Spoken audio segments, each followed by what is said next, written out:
Ever catch yourself wondering what happens after we check out? I mean, after this life is over, what comes next?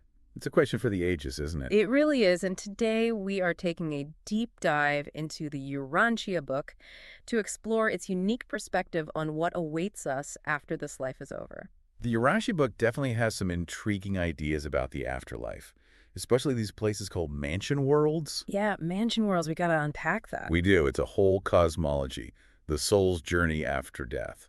Like a Right. roadmap, but instead of streets and highways, you've got these different realms of existence. All right, so roadmap it is. And for you listening, we've got excerpts from paper 47 of the Urantia book all queued up. Our mission today, to break down these complex concepts and give you a clearer picture of this cosmology without getting too bogged down. Exactly. We're going for the essence here, helping you understand the core ideas. Exactly. So the Urantia book tells us when we die, it's not the end. It's Right. a transition. Think of it more like a transition from one state of being to another. The Urantia book calls these stops along the way transitional worlds. Okay, so it's like a layover on a really, really long trip. Yeah, you could say that. What's the first stop like? First up is the finaliter world. And this one's interesting because it's not just for ascending mortals like us. You've also got these highly evolved spiritual beings called finaliters hanging out there. But maybe the most surprising thing about the finaliter world is it has something called a probationary nursery. Hold on, a nursery? Are we talking about like children? We are. The Urantia book is very clear that even children who pass away continue their journey in the afterlife. And this nursery is where they're nurtured and cared for until they're ready to progress. Wow. That's actually really comforting when you think about it. And what about parents who have lost children or vice versa? Are they reunited in this nursery? That's exactly what the Urantia book says. The reunion between parents and children, regardless of when they passed, is supposed to be incredibly beautiful and moving. I can only imagine something so powerful about the bond of family, even in the afterlife. So we've got this reunion on the finaliter world, but eventually we move on. We graduate, so to speak, to the first mansion world, Mansonia 1. What happens then? What's that experience like? Well, you don't just wake up in a new place with your old body. Instead, you wake up and you're inhabiting what the Urantia book calls a Urantia form. Urantia form. So what is that? Think of it as a new body, a blend of the physical and the spiritual. It's not quite the same as your earthly body, but it retains your personality, your memories. It's still you, Still me, but upgraded. in a sense.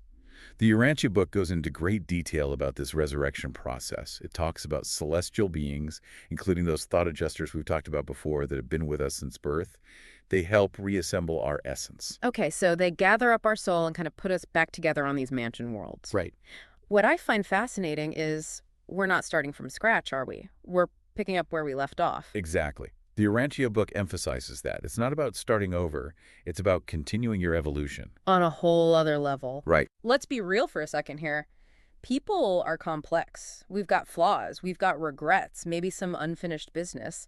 Does that carry over to the mansion worlds? You're not off base at all. The Urantia book actually addresses that.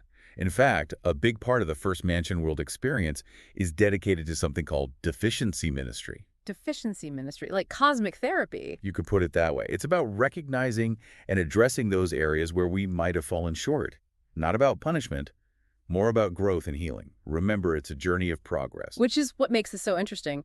The Urantia book outlines 7 of these mansion worlds, right? Each one building upon the last.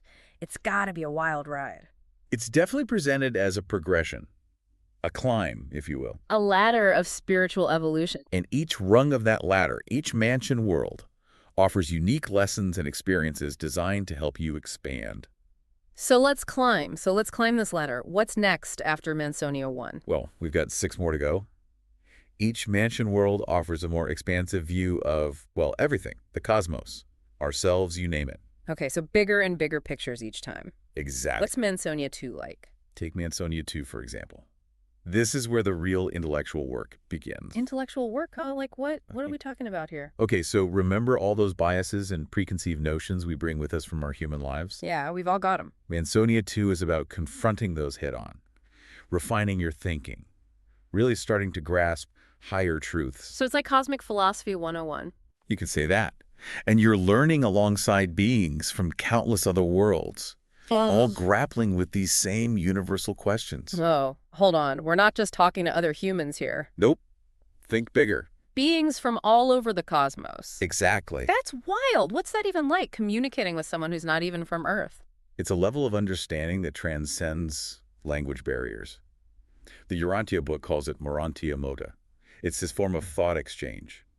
Perfect clarity, total understanding. Okay, so no more miscommunications, no more arguments. Something like that. But it goes even deeper than that. On Mansonia 2, you're experiencing this deepening connection to the universe itself. You start to see the interconnectedness of everything, how it all fits together. Talk about an aha moment. Oh, yeah. That's incredible. It's a huge shift in perspective. So that's Mansonia 2. A lot of heady stuff. Where do we go from there? Well, each step on this journey prepares you for the next, right? Right. So on Mansonia 3, for example, you delve even deeper. Deeper into what? Deeper into the mysteries of the cosmos.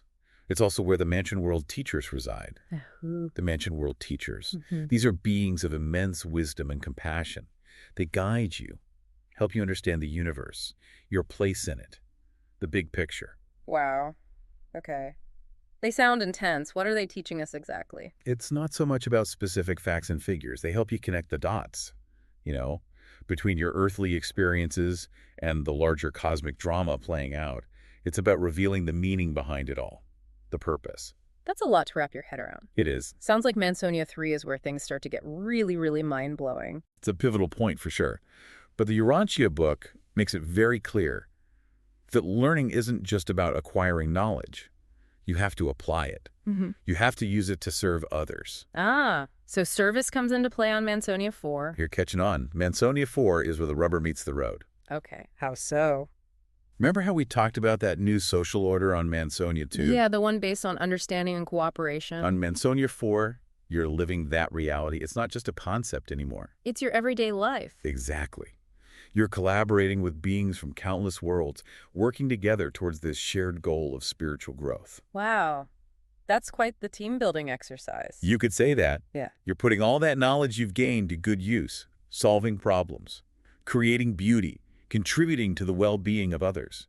I've got to say, the more we talk about these mansion worlds, the more I think, sign me up. Right. It doesn't just sound like an individual pursuit anymore. It's like you're part of something so much bigger than yourself. And that feeling only grows stronger as you progress. On Mansonia 5, you get a real taste of that interconnectedness. The Urantia book describes it as a foretaste of Jerusalem. Wait, hold up. A foretaste, like a sneak peek. Exactly.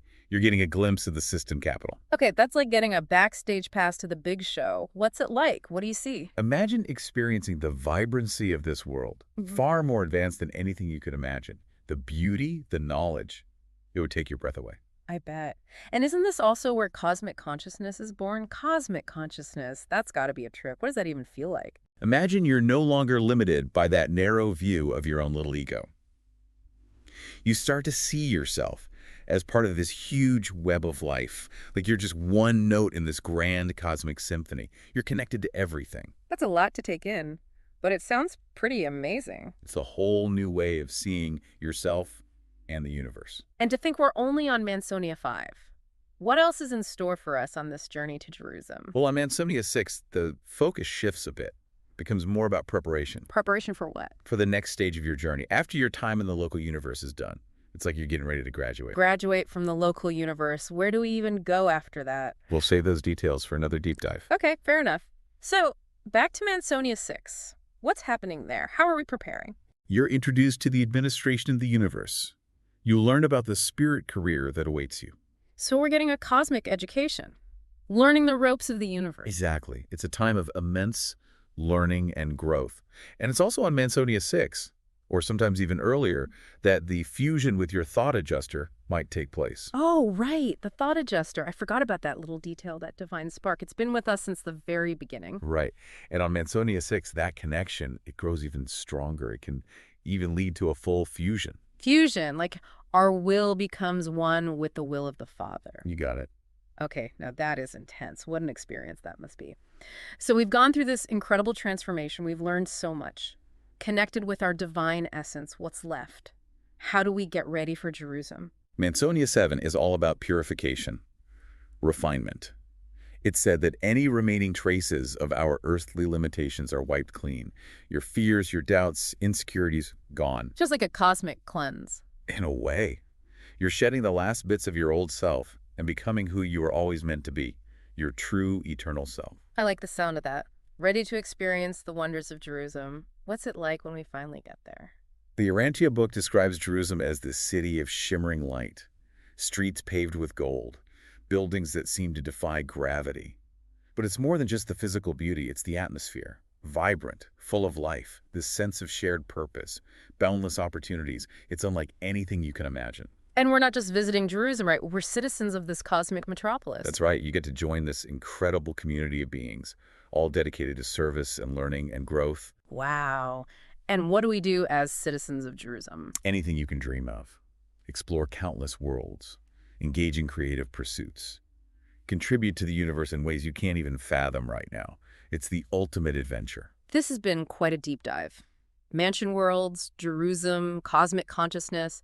My mind is officially blown. It's a lot to process, but the Urantia book's vision of the afterlife, it's full of hope, full of possibility. It's inspiring. Absolutely. And to everyone listening, we hope you've enjoyed this journey through the cosmos. If you're eager to learn more, definitely check out the Urantia book and do some exploring of your own. You might be surprised by what you discover. And there you have it. Till next time, keep those minds open and never stop exploring.